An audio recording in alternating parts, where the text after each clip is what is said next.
Hello guys, तो video start करते हैं men's physique champion Erin Banks की अपडेट के साथ। और एरिन अपनी लेटेस्ट सभी अपडेट से ये रिमाइंड करा रहे हैं कि why he is a dominating champion. तो अगर पहले इसे देखें तो आपको अभी याद होगा गाइस, मैंने बात करी थी कि एरिन ऑफ साइकिल थे, ऑफ गियर थे, और जैसे ही ऑन गियर आए और प्रेप स्टार्ट हुई, बैम, लुक एट हिम, कितनी स्पीड से ही गेट्स फुलर, कितनी easily he gets fuller guys. जब हमने सोचा कि एरिन और ज्यादा वाइड नहीं हो सकते, आप यहाँ देख लो एरिन की विथ, इस हाइट पर इस विथ के साथ जस्ट क्रेजी गाइस। और बहुत ही टाइनी सी वेस्ट और लैट्स, एरिन के लैट्स डेफिनेटली और भी ज्यादा वाइडर हुए हैं। एरिन के डेल्ट्स और वेस्ट का जो कॉम्बिनेशन है वो बहुत ही डिफिकल्ट है टू बीट। देखिए कितने राउंडर और फुलर डेल्ट्स हैं, एंड लैट्स तो आप विदाउट इवन पोजिंग ही देख सकते हो कैसे लग रहे हैं। और ये तो खैर एक बहुत ही फॉर्चुनेट सी बात है कि जेनेटिक्स भी एरिन के लैट्स के बहुत ही ज्यादा गिफ्टेड हैं। नहीं तो कितनी बार देखा जाता है कि लैट्स होते बहुत ज्यादा वाइडर हैं बट इंसर्शंस वैसे सपोर्ट नहीं करते। बट एरिन के साथ ऐसा नहीं है। एरिन के लैट्स देखिए कैसे बैलेंस्ड वे में पूरे नीचे वेस्ट तक आ रहे हैं। Lower lats, upper lats, everything is super balanced. And यहाँ पर तो एरिन बोल भी नहीं गाइस कि मैंने सोचा नहीं था कि मैं और भी ज्यादा वाइडर हो पाऊंगा, but dam.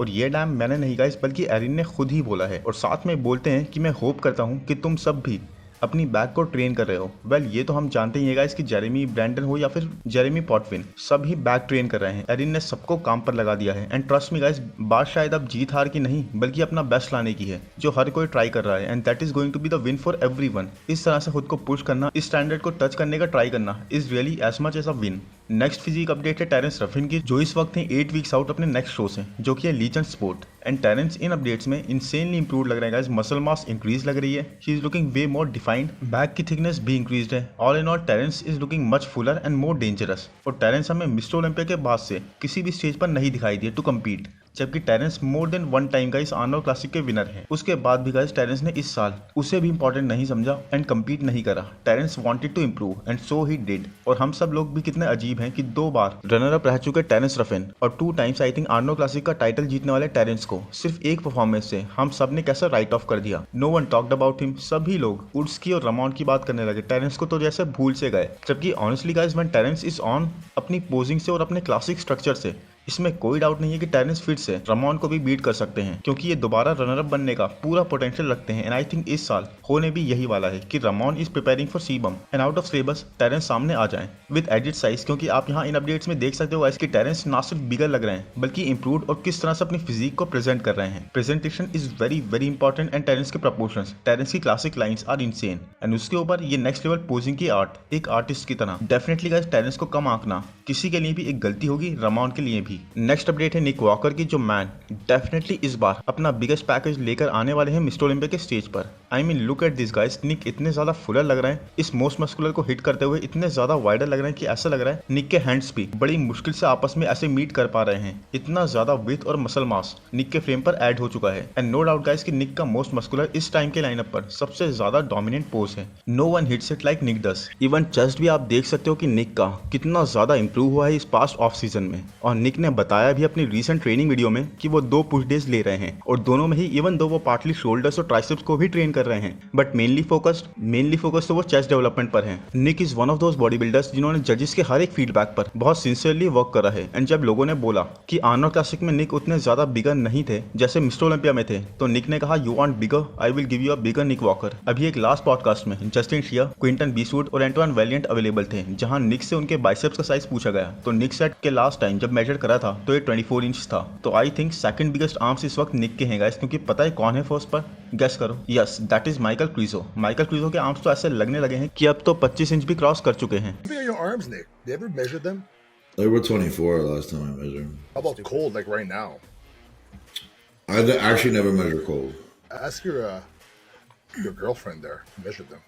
You have a tape. Oh, yeah. Cold. Inch? Inches, yeah, not centimeters.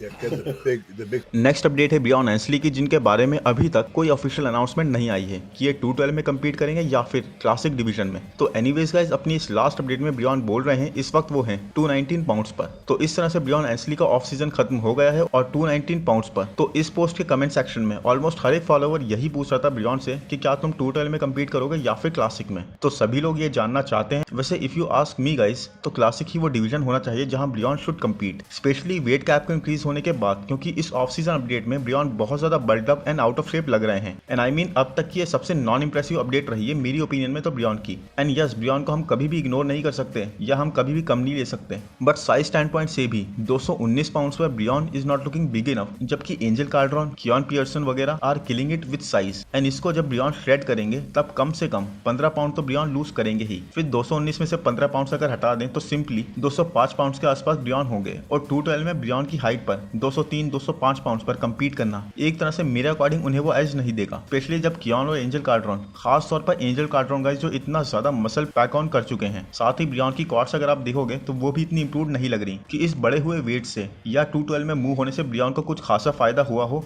In terms of muscle mass on quads. या फिर शायद ऐसा मैं इसलिए कह पा रहा हूँ क्योंकि हर एक फैन की तरह मैं भी ब्रियॉन को इस बड़े हुए वेट कैप में एक बार फिर क्लासिक के स्टेज पर ही देखना चाहता हूँ। बट स्टिल गाइस मैं यही मानता हूँ कि 212 के लिए अभी तक इनवाइट का ना आना भी एक रेड सिग्नल है ब्रियॉन के लिए टू डिसाइड फास्टर और जल्दी से डिसाइड करें कि उन्हें क्लासिक में कम्पीट करना है या फिर 212 में। नेक्स्ट अपडेट है बहरूज तबानी की, जिनकी फिजिक का आई really am a fan guys. I mean आप खुद ही देख लो, मास, प्रपोर्शन, सिमेट्री एंड कंडीशन, कोई भी एस्पेक्ट ऐसा नहीं है जो बहरूज लैक कर रहे हो। इनफैक्ट मैं इनको क्लियरली एक टॉप 10 प्लेसर के रूप में देखता हूँ इनके फर्स्ट ही अटेम्प्ट में। बहुत ही इंप्रेसिव बहरूज यहाँ भी लग रहे हैं अपनी इस 12 वीक्स आउट अपडेट में। He is a very complete body builder. But जो बात अप्रिशिएट करी जानी चाहिए गाइस वो ये कि even without being certain Behrouz ने अपना काम जारी रखा। He kept on working hard, क्योंकि आपको बता दूं कि last year even after being qualified for the mister Olympia Behrouz का वीजा अप्रूव नहीं करा गया था एंड दस बहरूज कम्पीट नहीं कर पाए थे। और इस बार बहरूज ने पहले से ही अपने कोच माइलोस के साथ एक तरह से एक रिक्वेस्ट करी थी from anyone and everyone for help, कि कोई भी सीनियर या पावरफुल पर्सन उनकी हेल्प करे ताकि इस बार भी उनके एफर्ट्स खराब ना हो जाएं और उनका वीजा अप्रूव हो जाए। तो खबर तो यही है गाइस कि इस बार बहरूज ने अभी से ही वीजा अप्लाई कर दिया है और उसके बाद भी अगर कोई इशू आए